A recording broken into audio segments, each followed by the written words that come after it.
오늘 은혜 받고 성취될 하나님의 말씀은 누가복음 4장 14절에서 30절 말씀입니다. 누가복음 4장 16절에서 30절 말씀, 제가 한 절 읽고 여러분 한 절 읽고 교독하겠습니다. 예수께서 그 자라나신 곳 나사렛에 이르사 안식일에 늘 하신 대로 회당에 들어가서 성경을 읽으려고 서시매 선지자 이사야의 글을 이름을 책에서 이렇게 기록된 데를 찾으시니 주의 성령이 내게 임하셨으니 이는 가난한 자에게 복음을 전하게 하시려고 내게 기름을 부으시고 나를 보내사 포로된 자에게 자유를, 눈먼 자에게 다시 보게 함을 전파하며 눌린 자를 자유롭게 하고 주의 은혜의 일을 전파하게 하려 하심이라 하였더라. 책을 덮어 그 맡은 자에게 주시고 앉으시니 회당에 있는 자들이 다 주목하여 보더라. 이에 예수께서 그들에게 말씀하시되 이 내용을 너희 귀에 응하였느니라 하시니 그들이 다 그를 정언하고 그 입으로 나오는 바 은혜로운 말을 놀랍게 여겨 이르되 이 사람이 요셉의 아들이 아니냐. 예수께서 그들에게 이르시되 너희가 반드시 의사야 너 자신을 고치려 하는 속담을 인용하여 내가 말하기를 우리가 들은 바 가버나움에서 행한 일을 내 고향 여기서도 행하라 하더라. 또 이르시되 내가 진실로 너희에게 이르노니 선지자가 고향에서는 환영을 받는 자가 없느니라.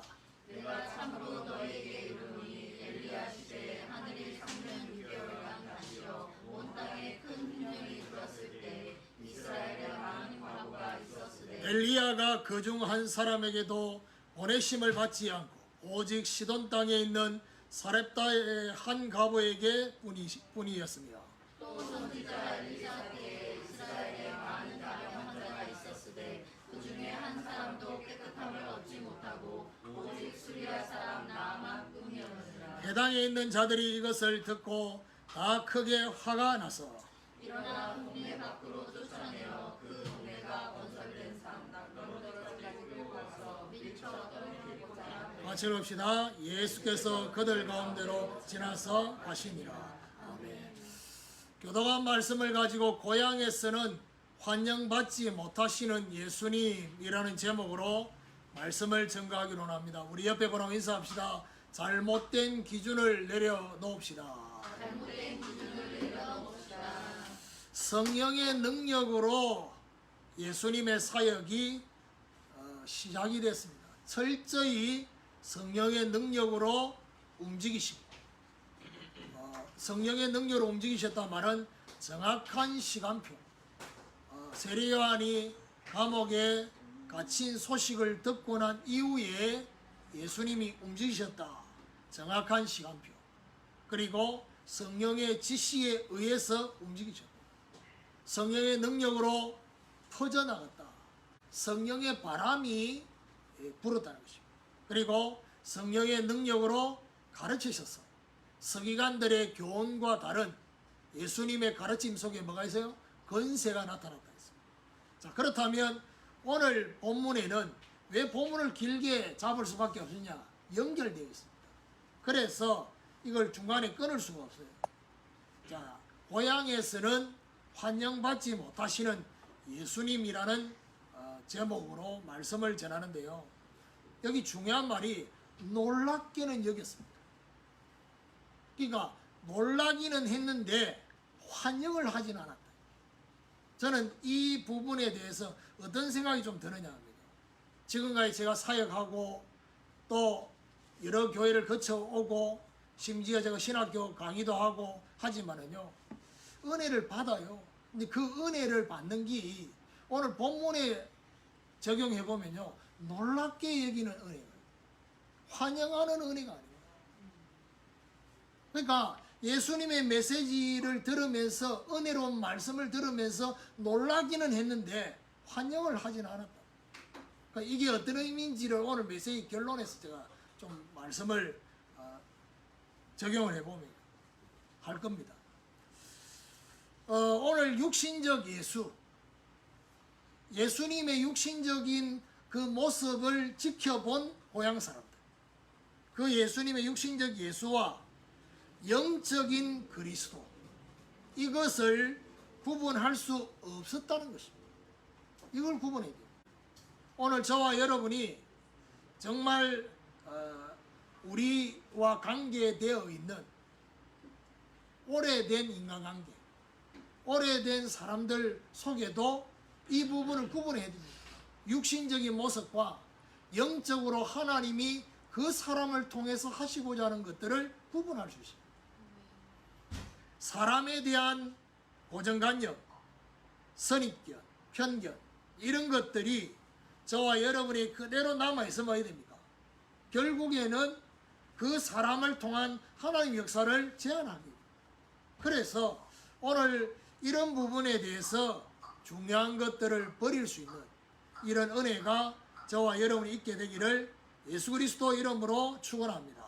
그럼 첫 번째로 메시아임을 증언함입니다. 16절을 다시 봅니다. 예수께서 그 자라신 곳 나사렛에 이르사 안식일에 늘 하시던 대로 회당에 들어가서 성경을 읽으려고 서심해. 자, 이 16절 한 절에 대한 설명이 좀 필요합니다. 예수님이 자라신 곳, 자라나신 곳, 그곳이 바로 나사렛입니다. 예수님이 태어나신 곳은 나사렛이 아니죠. 예루살렘에서 태어났습니다. 왜요? 메시아가 태어날 곳이 그곳이라 했습니다. 그런데 예수님의 육신적인 부모님의 그 삶의 터전은 예루살렘이 아니라 나사렛이, 쉽게 말하면 시골입니다. 그런데 여기 중요한 말이 뭐죠? 안식일에 늘 하시던 대로, 이 말이에요. 여러분, 안식일에 늘 안식일마다 회당에 가서 신앙생활을 하는 이것이 13세가 되면 허락이 되는 게 아니라 본격적으로 매주 가야 되는 거예요. 그 예수님이 늘 하시던 대로 13세 이후부터는 우리 성경에 보니까 예수님이 12세 때 6월절에 갔다 했잖아요. 그러니까 주로 이제 만으로 12세이니까 13세. 이때부터는 본격적으로 매주 가야 되는 그곳에 회당에 가셨습니다. 성전까지 가지 않고 회당에. 그런데 여기 16절 하반절에 보니까 성경을 읽으려고 서심해라고 되어 있습니다. 이 말이 무슨 말이냐 하면 회당에 안식일마다 성경을 읽는 사람이 이게 돌아가면서 있는데, 오늘 예수님이 성경을 읽으시려고 서셨다는 말은 예수님이 순번이 된 거죠. 그리고 순번이 되어졌는데 그 다음 17절을 보면요, 선지자 이사야의 글을 드리거늘 책을 펴서 이렇게 기록된 데를 찾으시니 곧 라고 말하면서 18절 19절에 주의 영이 내게 임하셨으니 이는 가난한 자에게 복음을 전하게 하시려고 내게 기름을 부으시고 나를 보내사 포로된 자에게 자유를, 눈먼 자에게 다시 보게 함을 전파하며 눌린 자를 자유롭게 하고 주의 은혜의 해를 전파하게 하려 하심이라 하였더라. 자, 이 내용을 조금 그 현장을 한번 생각해 보면요, 예수님이 오늘 성경을 읽어야 돼요. 그런데 분명히 내용 전체를 보면요, 성경을 읽는 부분에 있어서 글을 드렸다고 했죠. 이사야의 글을 드렸다는 말은 무슨 말이죠? 요 두루마리 성경 읽는 사람한테 누군가 줘야 된다. 그런데 오늘 본문을 보면요, 예수님이 이사야의 글을 달라고 해요. 이 사람한테. 그러면 이사야의 글을 달라고 했는 이유가 뭐냐? 이사야서에서 예수님 자신에 대해서 예언한 부분을 찾으신.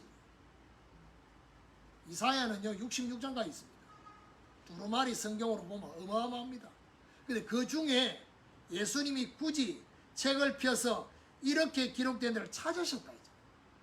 그러니까 구체적으로 예수님이 찾으신 그 이사야서가 이사야 61장 1절부터 3절까지.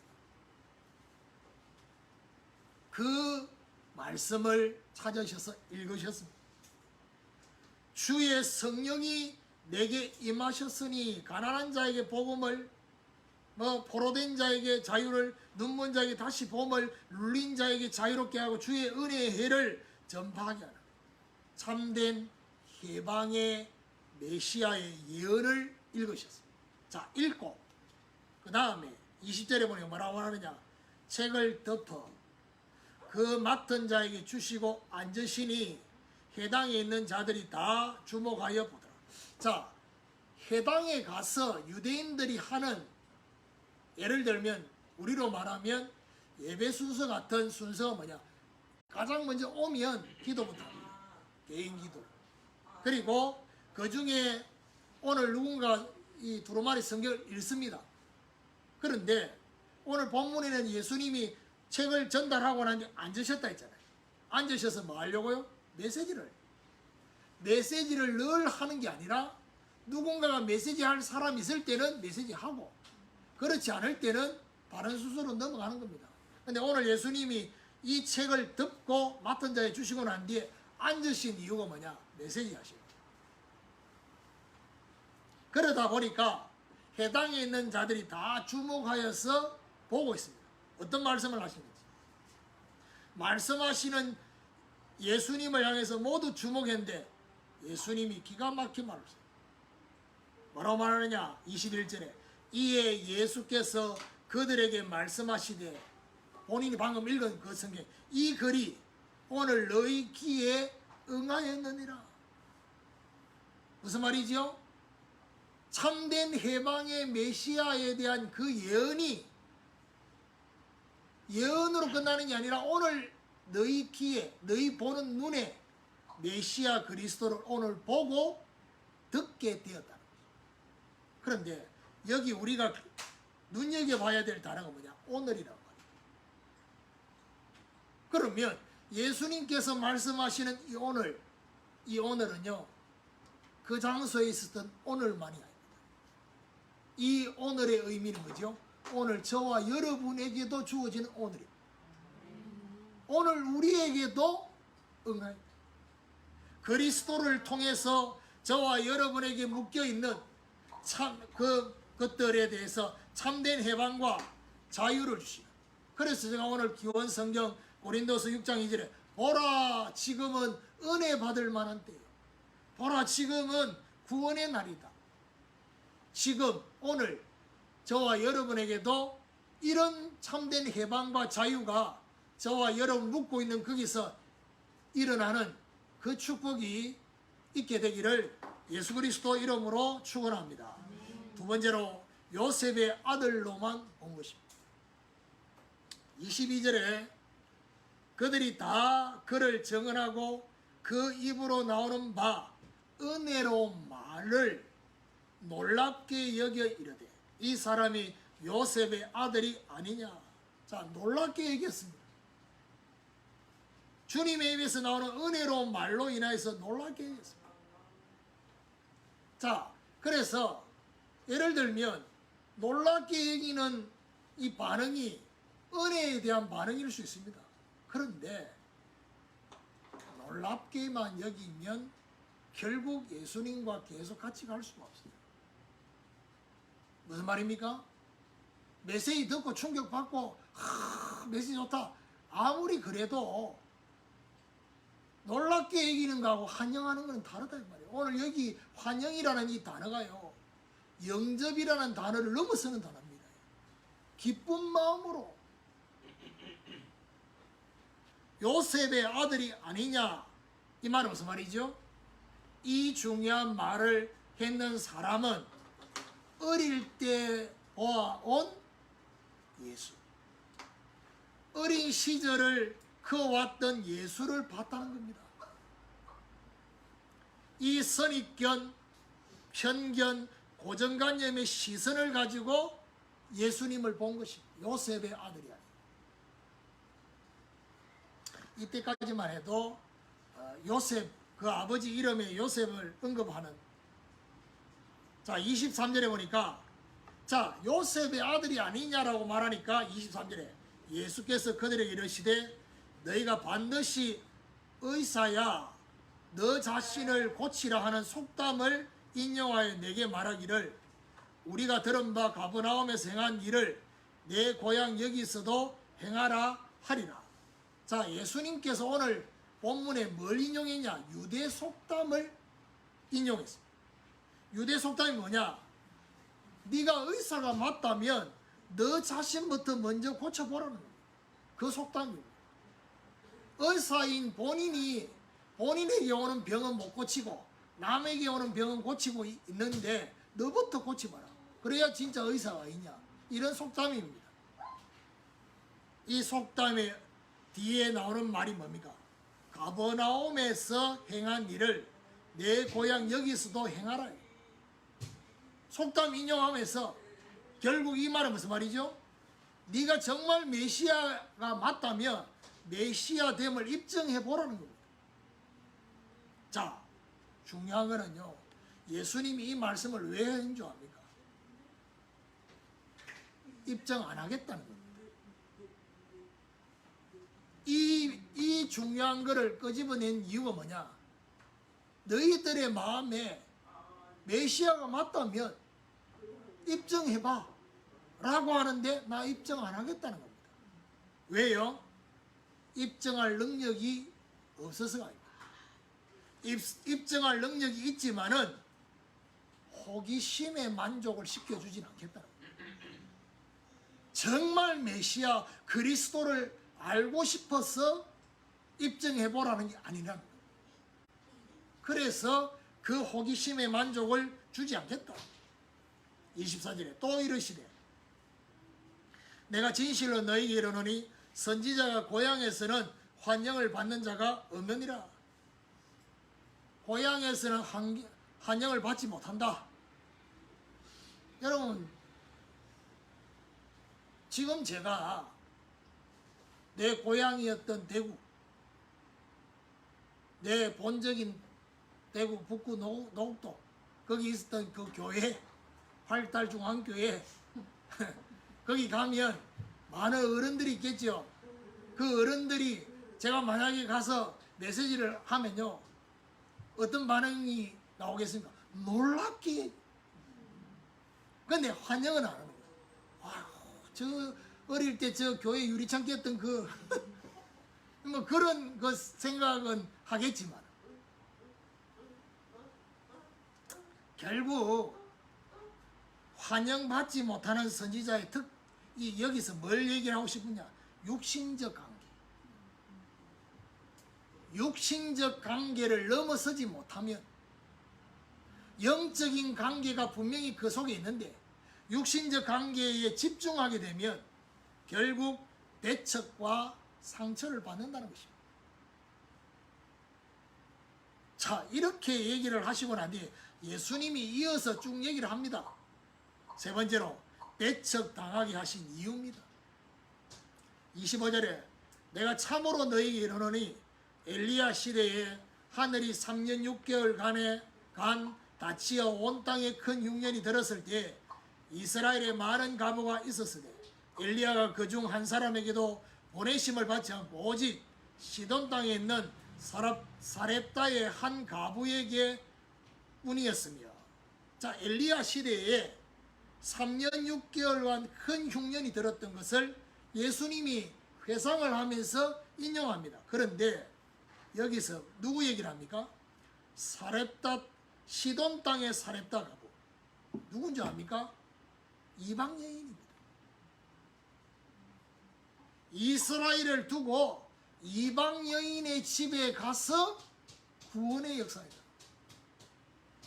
27절에 또 선지자 엘리사 때에 이스라엘에 많은 나병 환자가 있었으되 그 중에 한 사람도 깨끗함을 얻지 못하고 오직 수리아 사람 나만 뿐이었느니라.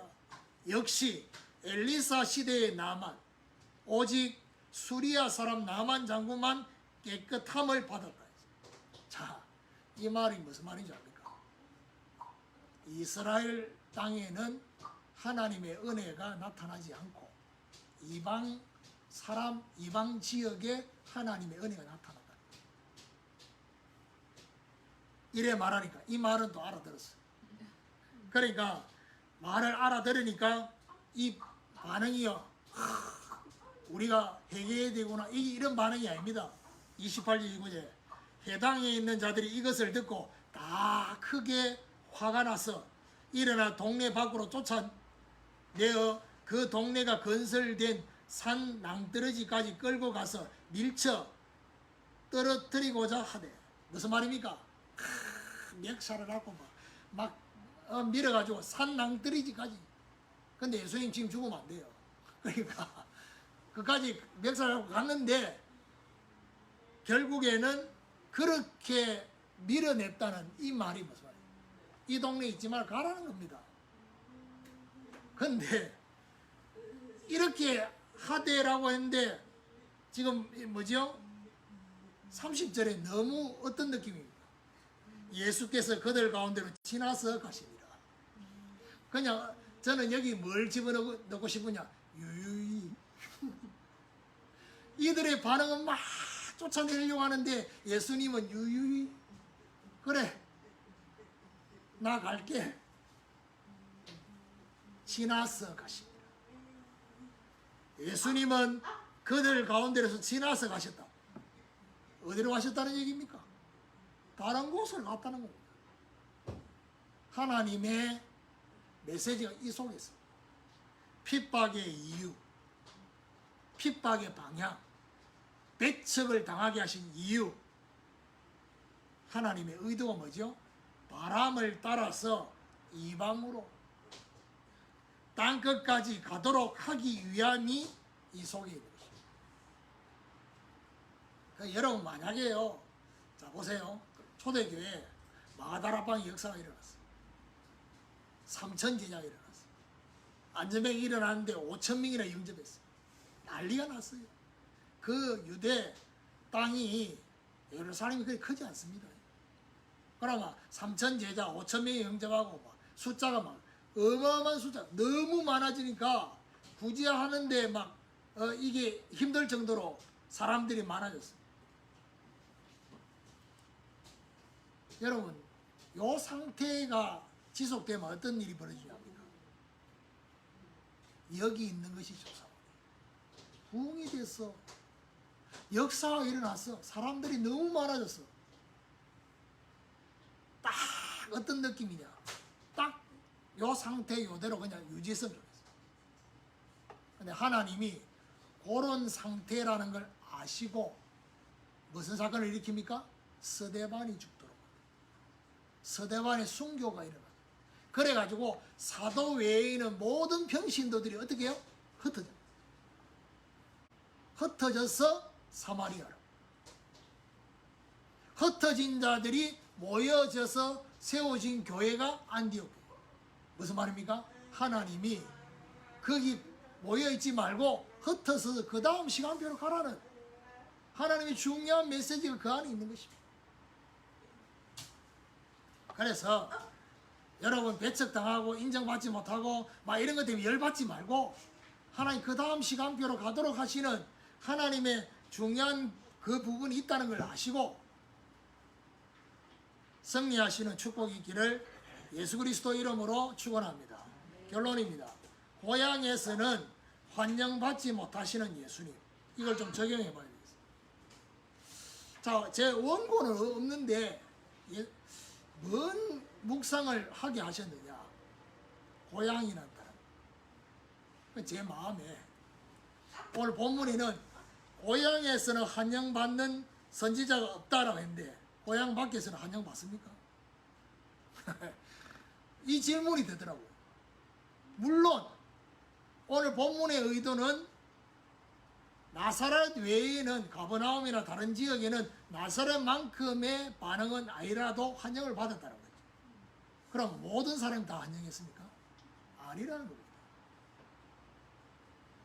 그러면 이 고향이란 단어, 환영이라는 단어, 이 두 단어를 여러분 집중해야 돼요. 이 고향이 뭡니까? 고향이라는 이 말에 이 고향 때문에 환영을 하지 않았다는 거예요. 오늘 저와 여러분이 예수님의 입장에 예수님의 그 입장과 거기서 우리 자신을 적용해 보지만은 반대로 우리 자신이 예수님의 말씀을 오늘 우리에게 주시는 말씀을 환영하지 못하고 있는 부분은 없지 않나요? 그러면 이 고향이 뭐냐고? 이 고향은요 오래된 기준입니다. 저와 여러분에게 오래된 기준, 이게 고향입니다. 그것 때문에 환영을 하지 않는 겁니다. 쉽게 말하면 놀랍게는 여기는데 그 기준 때문에 결국 영접하지 않는 것입니다. 그 기준 때문에 구주로 주인으로 영접하지 않는 것입니다. 고향의 다른 의미가 뭡니까? 오래된 경험입니다.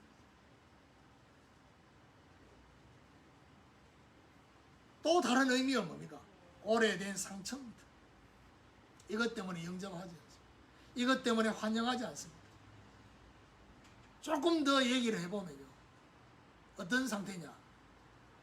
오래된 기준, 경험, 상처가 머물러 있는 상태가 바로 고향이라는 것입니다. 오늘 저와 여러분 이렇게 머물러 있는 부분이 분명히 있을 거예요. 그게 고향입니다. 그것 때문에 환영하지 않는 것입니다. 왜 메시지를 들었는데, 말씀을 들었는데 어떤 사람은 그 말씀에 반응하고 갱신하고 변화가 일어나는데 어떤 사람은 메시지를 들어도 전혀 갱신이 아니라, 왜요?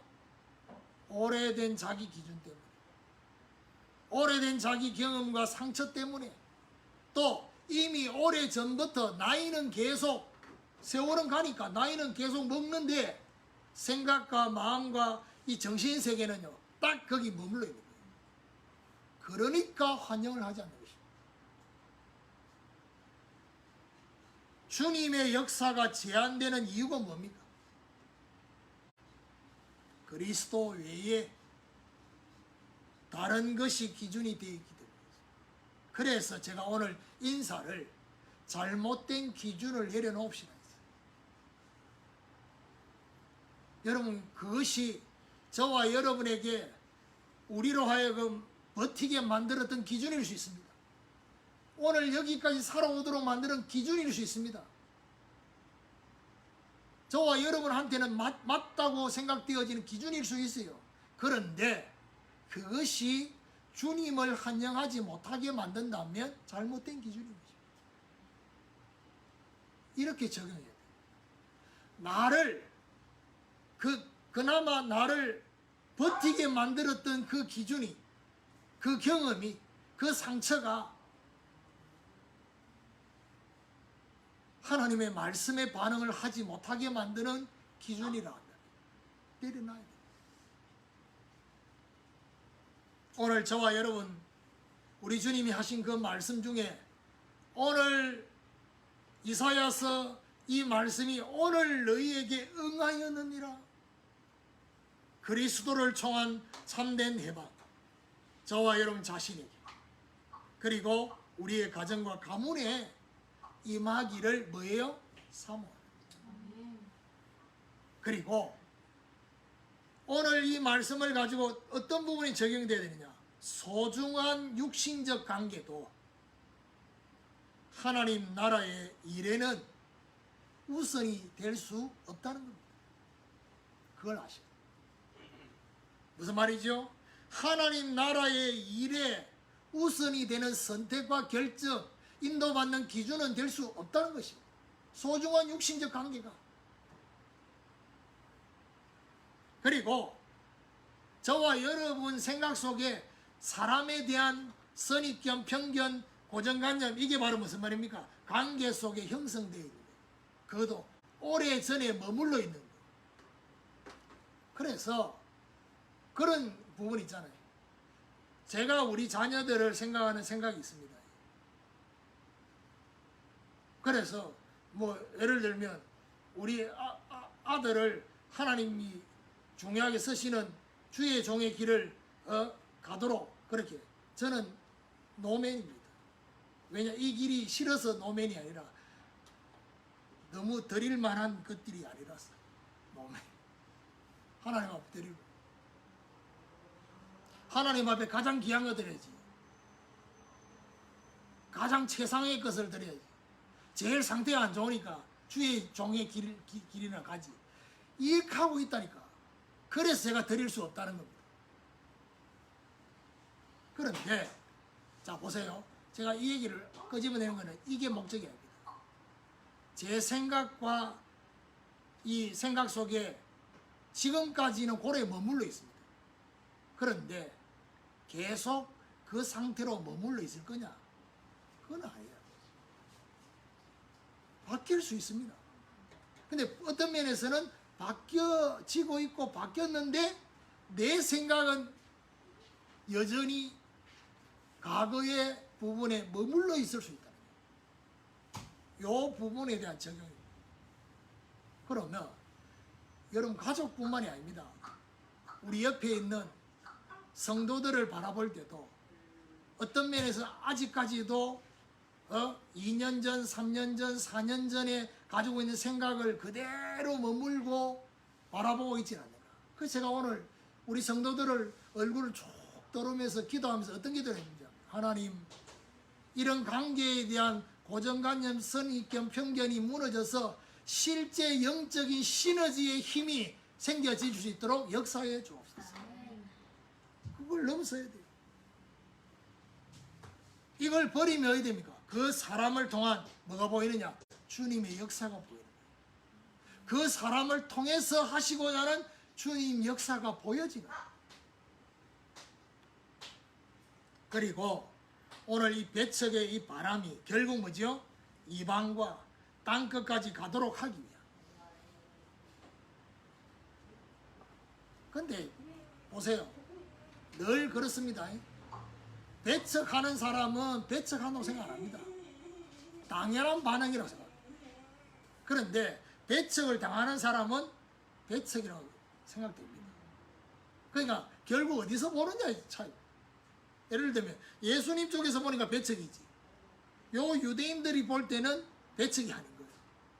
그럼 결국 무슨 말이죠? 저와 여러분 인간관계에도 마찬가지입니다. 내가 느끼는 것은 배척인데 상대방이 느끼는 것은 배척이 아닌 거예요. 당연한 반응이라.